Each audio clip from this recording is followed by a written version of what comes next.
Hello, it's Peter Wright and Kathleen Beauvais with another episode. And as always, we bring you special guests, expert guests. And today is certainly going to be an interesting one. It's a topic we haven't covered before. But first, let's introduce co-host Kathleen. Hi, Kathleen. How are you doing today? Oh, I'm doing great, Peter. Thank you so much. And thank you also very much for tuning into our show. We so appreciate having you. And as Peter mentioned, we have another special guest with us today, and we're so delighted because this is something a little bit different. We're going to be delving into the world of supplements. And who better to have on the show to talk about that than a medical advisor for a supplement company? So welcome to the show, Caroline Farquhar. Hello, Caroline. How are you today? Good, good. Thank you so much for having me. I'm really excited. So, as I mentioned, you are the medical advisor for the company CanPrev, which is a supplement company. And we're going to talk about supplements, the use of supplements, and how they are not created equally. So, let's just dive right in. Number one, why should most people use supplements? Well, supplements are literally supplemental and they supplement and they fill nutrient gaps in our diet, especially for those that have like busy lifestyles or maybe they have dietary restrictions. They kind of fill specific health needs and they should complement, not replace a balanced diet. So, taking a huge handful of supplements every day is not going to replace good nutrition, good exercise, good sleep, but they will help you if you've got nutrient gaps or if you've got a health condition or if you're aging. Like certain people might need help with, with sleeping as they get older. They're going through perimenopause like I am. Maybe they need it for enhanced athletic performance. Maybe they've got protein or, branched chain amino acids, those types of things. Maybe someone needs it for extra support for bone health or immune support during cold and flu season. A lot of people do it for prevention, things like vitamin C that you can take every day that helps you with your overall health, but certainly helps with your immune system. And supplements are also convenient too. So those are some of the reasons that people take them and some of the reasons people should take them. And I agree with Okay. you that the supplement is just that, a supplement, but it doesn't replace good nutrition. But talking about nutrition, isn't it true though that the quality of our food has just gone downhill in the last 50 years with the processing of our foods, and even farming practices have changed over the years, such that our soil becomes depleted, so we're not getting as much nutrition from our fruits and vegetables. Would you agree with that? 100%. I'm a holistic nutritionist and I've been a holistic nutritionist for almost 20 years. And so I'm really fortunate that it's just me and my partner. We can choose organic food. We buy from local farmers. We go to local farmer markets. We support our local, people that grow their food around us. But you're right. When you look at, I remember in school, in nutrition school, my teacher saying, if you can't pronounce it, don't put it in your body. And so when you're reading labels, really pay attention to a lot of those ingredients. If they're like huge long names or if they've got a bunch of dyes and a bunch of other chemicals, question whether it should be in your body. So when we shop on the outsides of the grocery store. So that would be your produce, it would be your meats, it would be like eggs and dairy on the outside. It's the inside of the aisles that is a bit of a chemical nightmare. Right, you're absolutely right. Yeah. Yeah, interesting. So, what should people be aware of when they're purchasing supplements? What's some of the critical things to think about? One of the first things you want to look for is make sure there's an NPN number on the label. And NPN is a natural product number, and that means that it's Okay. been authorized by Health Canada to be sold in Canada, and that it has followed it. It's got claims, it's got enough of the ingredient to make the claim, it's safe and effective. You want to make sure that you've got quality and purity. That's super important. So third-party testing, and you can research that through, companies' websites. If you see like a million vitamin C's on the shelf, you're like, which one should I choose? Mhm. Is the more expensive really better? Well, maybe the form is better. Or maybe the quality is like the type of vitamin C is a little more absorbable, that type of Mhm. thing. You want to make sure that you check the expiration date. Yes. That's key actually, is that you don't want to be taking a product that is going to expire like within a month, Sure. and it takes a month to take it. And then the other thing is when you're purchasing a supplement, if you have a health condition, make sure that you check with your healthcare provider or check with a pharmacist to see if there's going to be a drug interaction. So supplements, for the most part, very safe, very effective, but for certain conditions, for certain medications, you want to make sure that you're taking the right thing and it's not going to contraindicate anything that you're already taking. Good advice. Yeah. So you've given us a little bit about this already, but what sets a good quality supplement apart from one, say, that you would buy, at the drugstore? Well, the good thing is that drugstores are getting a little bit better at carrying good brands. But I think that a lot of times it comes down to therapeutic doses. So Mm. if you're taking something for a specific reason, you want to make sure you're taking enough of that ingredient to help with whatever you're taking it for. And a lot of the less expensive brands, let's say, or affordability and convenience is mostly what's in the mass market.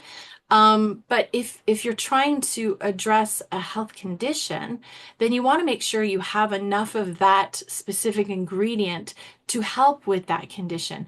And that's where a health food store is really going to come in handy because Hmm. the people in the health food stores are extremely well educated. Like I work for a supplement company. We go in and we educate them.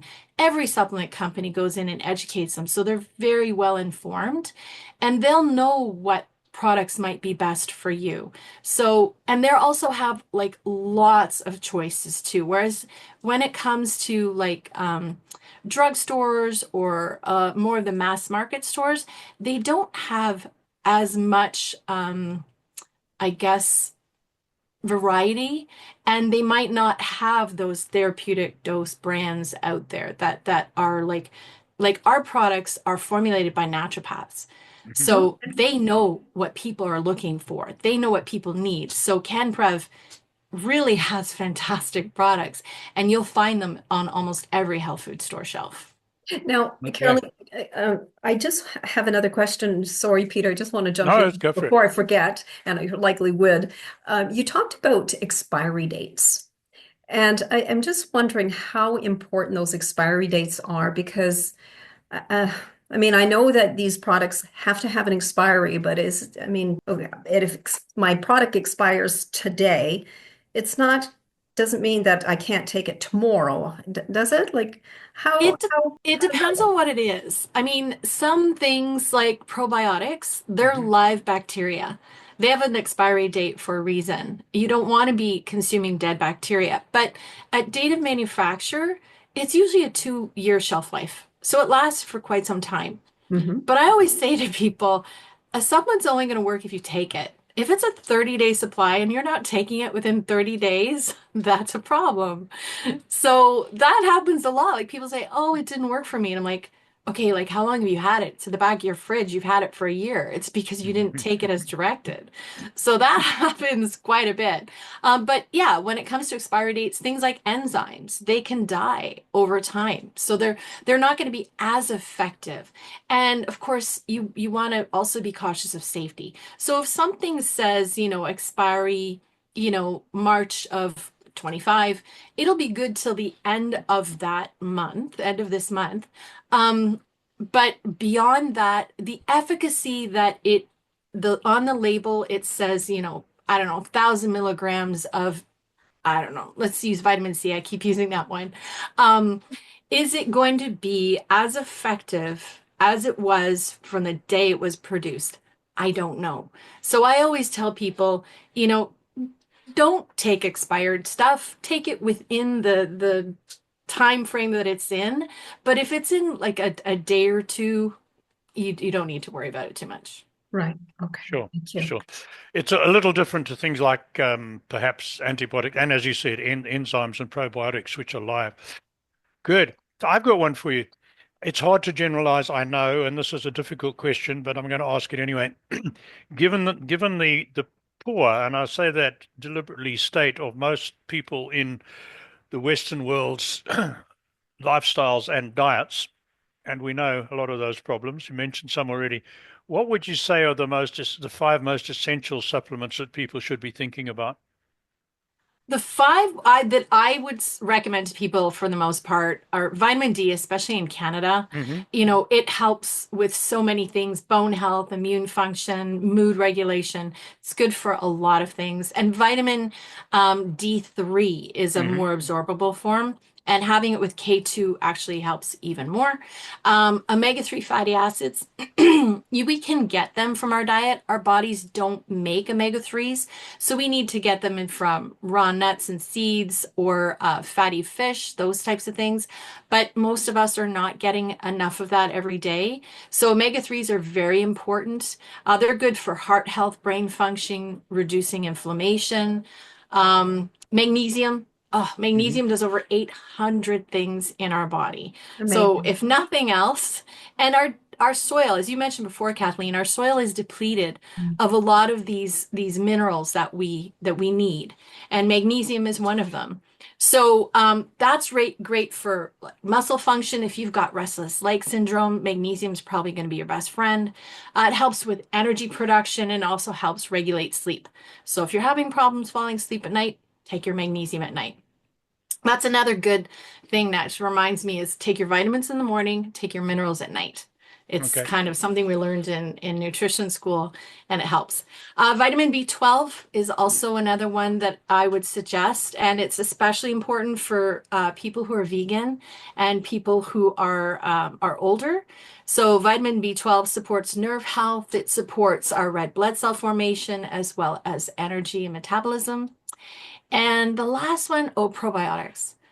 Mm. Probiotics do so many things. We are more bacteria than we are human cells, which is pretty interesting. Um, so good gut health really helps to support your entire body. If your gut is not healthy and not strong and you don't have the good bacteria in there, a lot of other things can suffer. And we're hearing more about the gut-brain connection and Mm. how Hmm. an unhealthy gut is causing mood problems and vice versa because it's a two-way street. So probiotics can help maintain healthy, good bacteria in your gut. It supports digestion, supports immunity. 70% of your immune system is in your digestive tract. And so you want those good soldiers in there fighting for you. And so those are the five: vitamin D, omega-3, magnesium, B12, and probiotics. Robotics. Great. Thank you. Fantastic. Thank you Hmm. for that. So I've heard that 80% of supplements consumed end up in the sewage systems. In other words, they simply just go right through you. They do nothing for the person.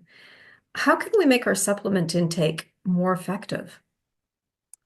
I'd say one of the most important things is to choose a form that's most bioavailable.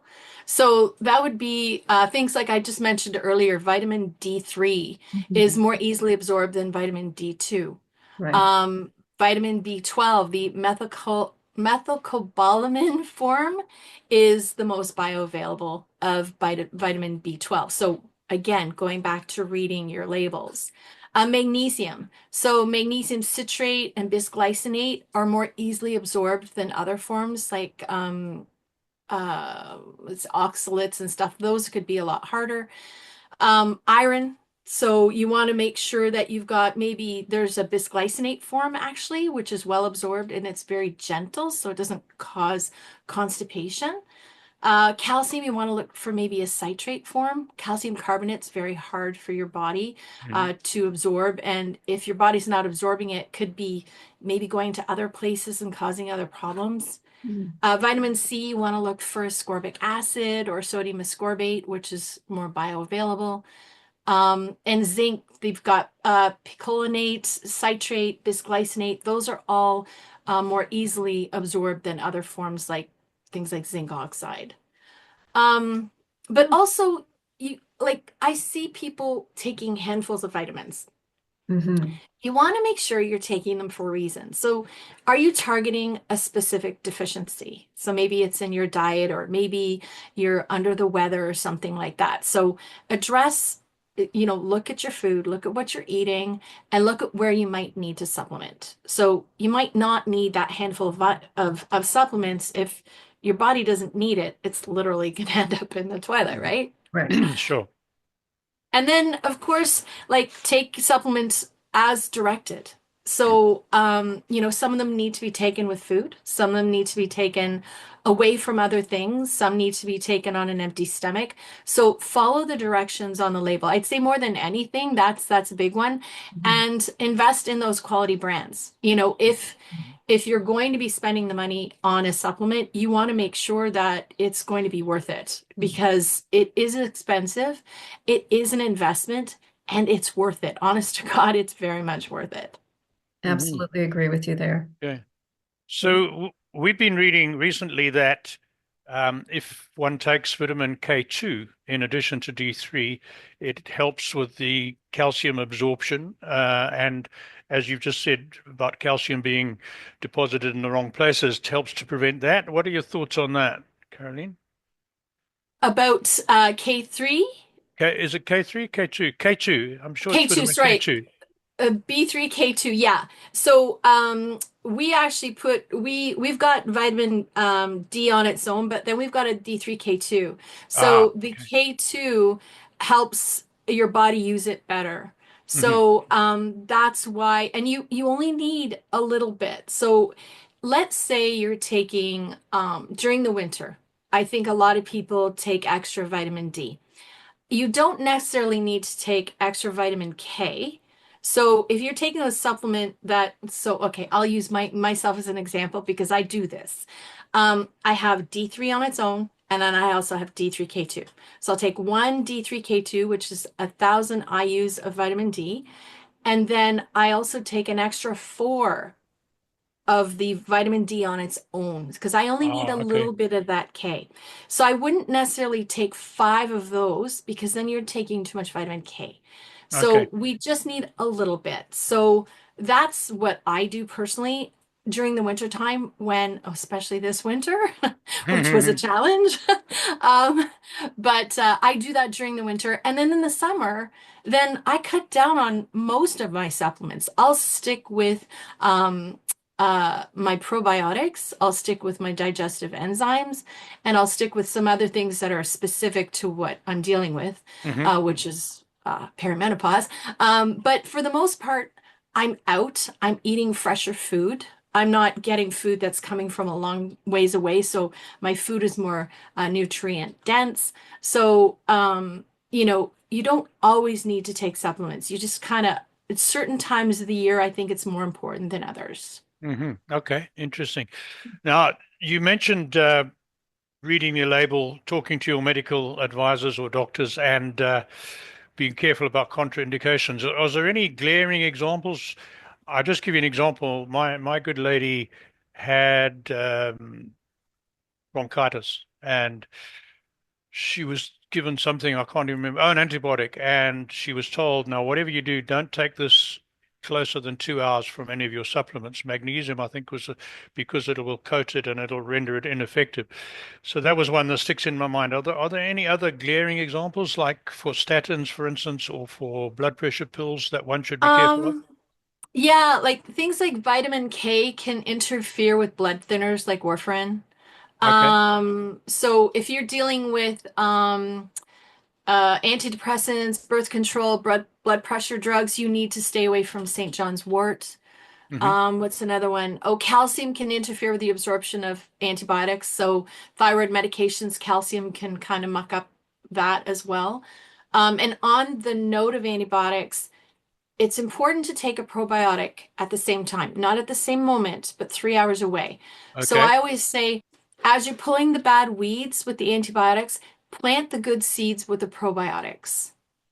Makes sense. Yeah, that's a good idea. Yeah. Kathleen, back to you.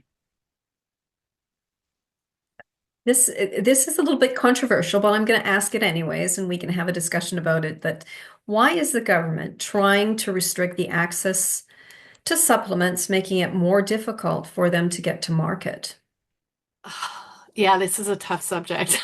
It And is, and it's I've been in this industry for 20 years, almost 20 years, and it's always been a bit of a challenge, bit of a fight. So in back in 2014, a self-care framework was proposed, and it separated the lower risk products, which would be like over-the-counter medications, cosmetics, things like even mouthwash and stuff, as well as natural health products, which is where supplements fit in.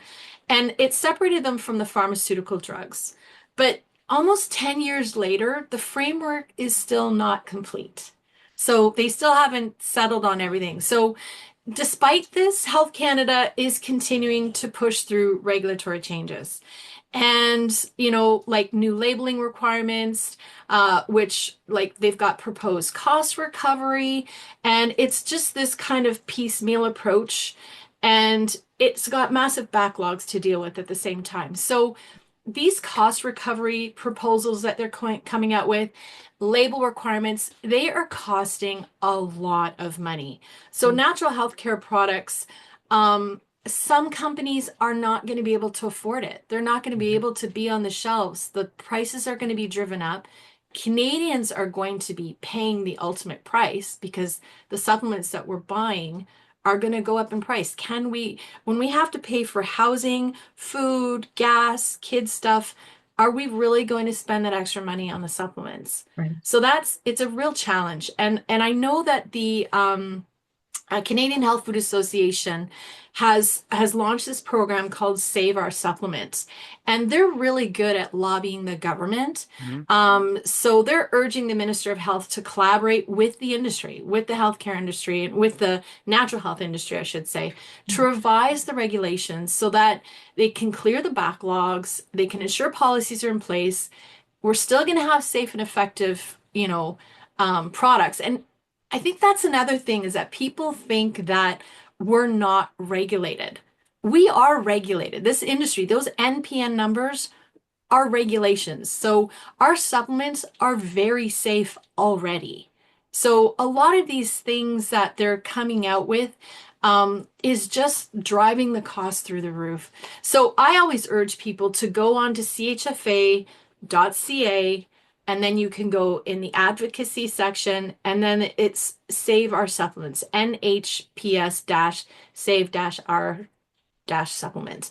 I'll send it to you later. You can put this Yeah, link in put it in. as we're talking about it.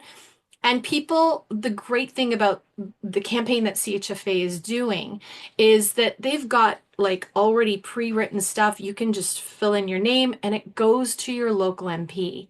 And then they bring it up into House of Commons. And honestly, I've been hearing from MPs saying that this is something that they're hearing a lot of. So people are really getting behind it.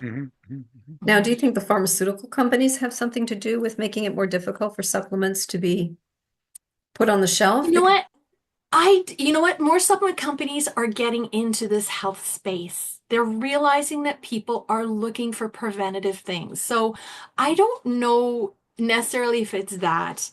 I really don't. I think that they want to be helping people as much as possible. And I know it sounds nefarious, and I might have believed that back in the day and in Europe, and there was things happening with codex and stuff like that.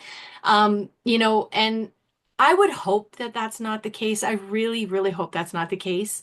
And I think that pharmaceuticals, like if you start looking at a lot of big companies out there, they're looking into these other companies and getting more into that preventative health space, realizing that people don't want to have to go to the pharmacist, have to go to a walk-in clinic, or have to go to the hospital for help, that they want to be more preventative. And you see the supplement industry is a billion-dollar industry now. So there's a lot more interest in what we're doing now. Right. Right. Okay.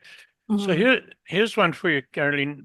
We speak to people in both Canada, USA, and Europe, and further afield. And we've seen a trend since we've been doing this podcast over the last 5 years, and since the COVID lockdown in particular, we've seen a major trend where we believe many more people are taking responsibility for their own health and investigating supplements, taking supplements, questioning the conventional wisdom about antibiotics and about vaccines and about all sorts of things. So we see this as a big movement. Are you seeing that as well, or are we just preaching to the converted? No, I definitely see it. And I've been in this industry 20 years, so like I live and breathe it my Hmm. every day, but I'm having more and more people and family members asking me questions. Good. Or I'm having this happen and I'm taking this. What else can I do?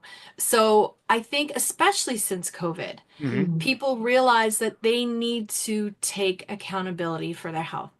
And that's eating well, it's exercising. It really does come back to the same stuff that it's always been. Eat well, exercise, relax, and take good quality supplements when and where it makes sense. Hmm. And so I think that people, they want to have that autonomy, and knowledge is power. And that's why listening to podcasts like yours, like getting the knowledge and being able to make the right decision for yourself, is amazing, because then you Hmm. don't have to put your health in someone else's hands. Right. Absolutely. No, good. Thank you for that.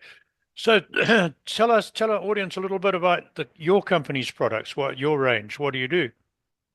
CanPrev has a lot of different stuff. So I'll basically talk about, like, we've got some top products. So magnesium, Hmm. everybody knows if they walk into a health food store, they'll see the blue label with the silver lid, and we have so many magnesiums, it's ridiculous. But there's certain magnesiums for certain things. One will help with energy, one will help with relaxation, one will help with brain.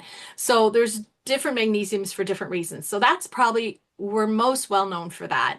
Our vitamin D and the vitamin D3K2. We've got a great product called Adrenal Pro.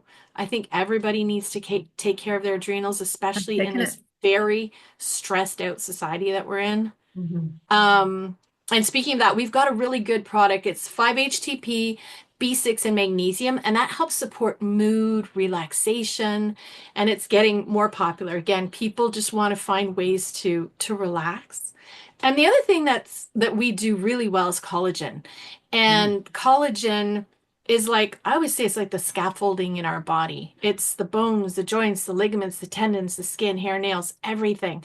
Um, and our collagen is a bit unique. Like, we've got different types, like one for bone, one for skin, one for tendons. And it's not that we put anything extra in the product. It's that the size of the protein peptide is specific to promote Okay. collagen growth for that particular thing. So that's a bit unique for us, and that's a very popular product too. Wow, very good. Wow. I think we could go ahead, Peter. No, I was just going to say we had a guest towards the end of last year, Douglas Mulhall, who is involved with the production of elastin or treatment with elastin, and he was talking a lot about collagen. So we have an episode devoted to collagen and elastin on our in our list of content. Anyway, I'm digressing, but it's again a fascinating topic to look at. Thanks for that, Caroline. Back to you, No Kathleen. problem. So, Caroline, how do people contact you?